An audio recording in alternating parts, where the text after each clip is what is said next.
The Transition of Juan Romero by H.P. Lovecraft.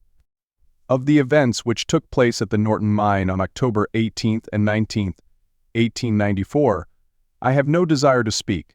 A sense of duty to science is all that impels me to recall, in these last years of my life, scenes and happenings fraught with a terror doubly acute, because I cannot wholly define it, but I believe that before I die I should tell what I know of the, shall I say, transition, of Juan Romero. My name and origin need not be related to posterity. In fact, I fancy it is better that they should not be, for when a man suddenly migrates to the States or the colonies, he leaves his past behind him. Besides, what I once was is not in the least relevant to my narrative, save perhaps the fact that during my service in India, I was more at home amongst white-bearded native teachers than amongst my brother officers. I had delved not a little into odd Eastern lore when overtaken by the calamities which brought about my new life in America's vast West, a life wherein I found it well to accept a name, my present one, which is very common and carries no meaning.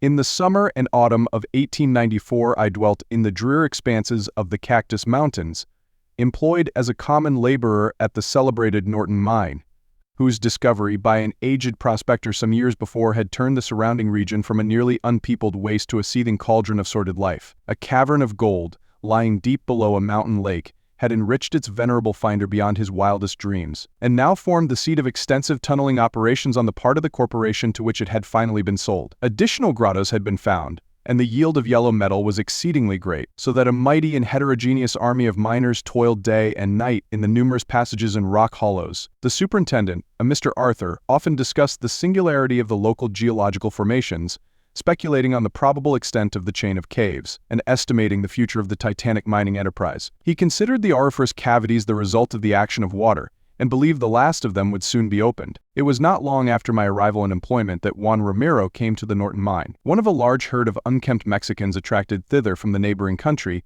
he at first commanded attention only because of his features, which though plainly of the Red Indian type were yet remarkable for their light color and refined conformation, being vastly unlike those of the average greaser or Paiute of the locality. It is curious that although he differed so widely from the mass of Hispanicized and tribal Indians, Romero gave not the least impression of Caucasian blood. It was not the Castilian conquistador or the American pioneer, but the ancient and noble Aztec, whom imagination called to view when the silent peon would rise in the early morning and gaze in fascination at the sun as it crept above the eastern hills, meanwhile stretching out his arms to the orb, as if in the performance of some rite whose nature he did not himself comprehend. But save for his face, Romero was not in any way suggestive of nobility. Ignorant and dirty, he was at home amongst the other brown-skinned Mexicans, having come, so I was afterward told, from the very lowest sort of surroundings. He had been found as a child in a crude mountain hut, the only survivor of an epidemic which had stalked lethally by. Near the hut, close to a rather unusual rock fissure, had lain two skeletons, newly picked by vultures,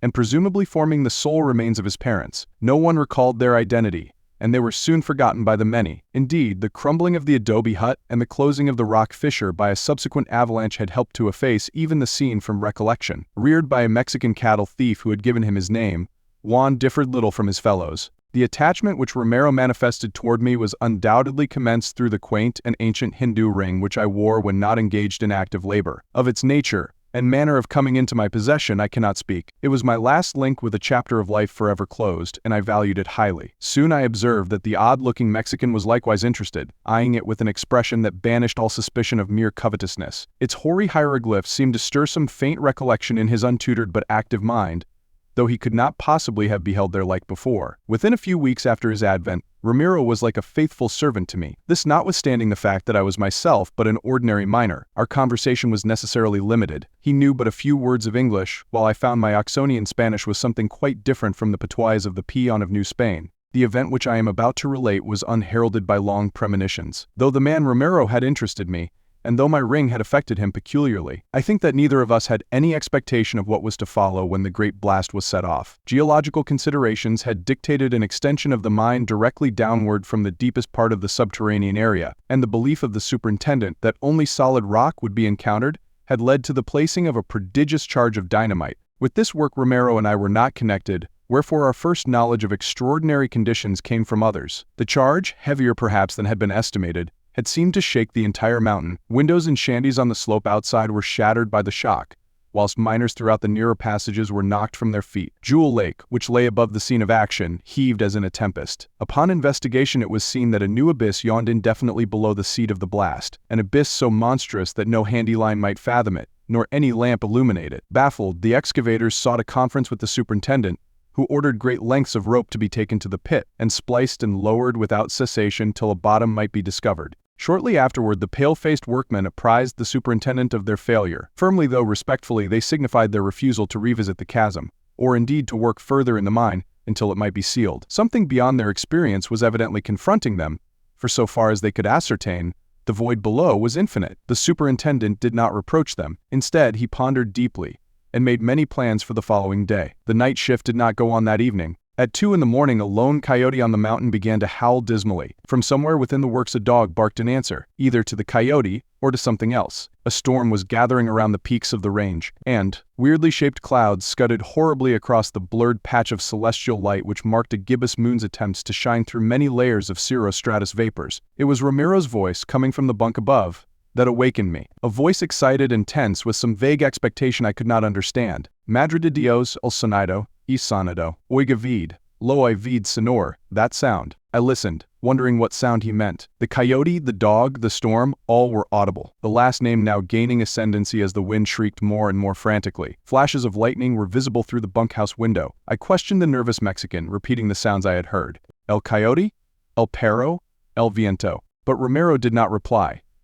Then he commenced whispering as in awe. El ritmo, sonor, el ritmo de la tierra, that throbbed down in the ground. And now I also heard and shivered, and without knowing why. Deep, deep below me was a sound, a rhythm, just as the peon had said, which though exceedingly faint, yet dominated even the dog, the coyote, and the increasing tempest. To seek to describe it were useless, for it was such that no description is possible. Perhaps it was like the pulsing of the engines far down in a great liner, as sensed from the deck, yet it was not so mechanical, not so devoid of the element of life and consciousness. Of all its qualities, remoteness in the earth most impressed me. To my mind rushed fragments of a passage in Joseph Glanville which Poe has quoted with tremendous effect. The vastness, profundity, and unsearchableness of his works, which have a depth in them greater than the well of Democritus. Suddenly Romero leaped from his bunk, pausing before me to gaze at the strange ring on my hand, which glistened queerly in every flash of lightning, and then staring intently in the direction of the mine shaft. I also rose, and both stood motionless for a time,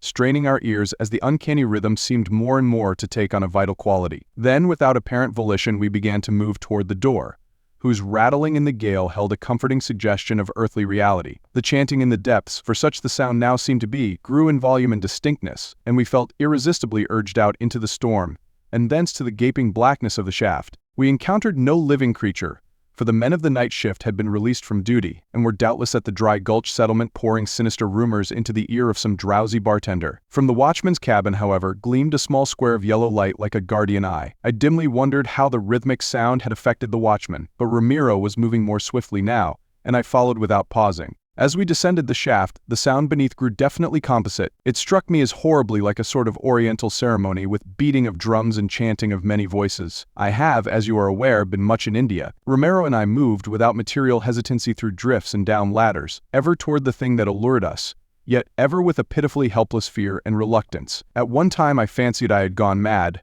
This was when, on wondering how our way was lighted in the absence of lamp or candle, I realized that the ancient ring on my finger was glowing with eerie radiance, diffusing a pallid luster through the damp, heavy air around. It was without warning that Romero, after clambering down one of the many rude ladders, broke into a run and left me alone. Some new and wild note in the drumming and chanting, perceptible but slightly to me, had acted on him in startling fashion, and with a wild outcry he forged ahead unguided in the cavern's gloom. I heard his repeated shrieks before me, as he stumbled awkwardly along the level places and scrambled madly down the rickety ladders. And frightened as I was, I yet retained enough of perception to note that his speech, when articulate, was not of any sort known to me. Harsh but impressive polysyllables had replaced the customary mixture of bad Spanish and worse English, and of these only the oft-repeated cry Huitzilopochtli seemed in the least familiar. Later I definitely placed that word in the works of a great historian, and shuddered when the association came to me. The climax of that awful night was composite but fairly brief, beginning just as I reached the final cavern of the journey. Out of the darkness, immediately ahead burst a final shriek from the Mexican, which was joined by such a chorus of uncouth sound as I could never hear again and survive. In that moment, it seemed as if all the hidden terrors and monstrosities of Earth had become articulate in an effort to overwhelm the human race. Simultaneously, the light from my ring was extinguished,